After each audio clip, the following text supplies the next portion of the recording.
अस्सलाम वालेकुम।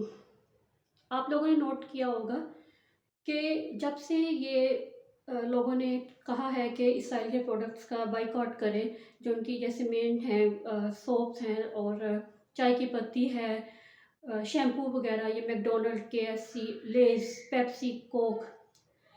तो उसके बाद से इन सब जो मैंने एक दो ये मैंने ये नाम लिया ना, इनमें वाज़िया तौर पे उन्होंने इन चीज़ों को इतना ज़्यादा मॉडिफ़ाई किया, मॉडर्नाइज़ किया है और चीज़ें ऐड की हैं और प्यारे-प्यारे उनके कमर्शियल्स बना के जो है वो पेश कर रहे हैं, ताकि अवाम का जो है ना वो दिल लुभा सकें। वैसे वो ये एफ़र्ट ना भी करते, इसकी ज़रूरत नहीं थी। उनको पता है अवाम वैसे भी बड़ी बेशर्म है। इन्होंने कहाँ इन चीज़ों का बायकॉट करना है और वो नज़र आ रहा है। ये अवाम उनकी चीज़ें ख़रीद तो रही है, हमारे कुछ बेहया, बेहिस किस्म के जो टीवी एक्टर और एक्ट्रेसेस हैं, उनके कमर्शियल्स कर रहे हैं। क्या इन्हें नहीं पता? ये अंधे हैं, ये इस दुनिया में नहीं रहते हैं, इनको नहीं पता कि किस तरह से उनके ऊपर वो ज़ुल्म कर रहे हैं और हम उनको फुली एड तो कर ही रहे हैं, बाकायदा हम प्रमोट करें, भई खरीदो, इनकी चीज़ें खरीदो ताकि इनके लिए आसानी हो। आराम से बम बनाएँ, वो बरसा सकें उनके ऊपर।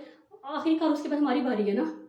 और ये कौम बड़ी बनती है, फ़ौरन तनकीद करने में तो सबसे आगे होती है ना। ये बेशर्म आम आवाम जो है जाके पीएसएल में बैठी हुई है, उस पीएसएल में जहाँ पे वो आपको वहाँ का फ़लस्तीन का झंडा नहीं लहराने दे रहे।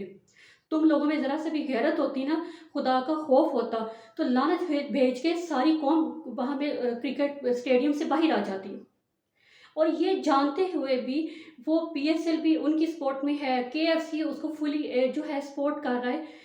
तुम लोग सब जानते पूछते इतने बेहिस हो, तुम लोगों की ज़ुबान के चस्के और तुम्हारी ज़िंदगी के शश्के तुम लोगों को इतने प्यारे हैं, इतने महबूब हैं।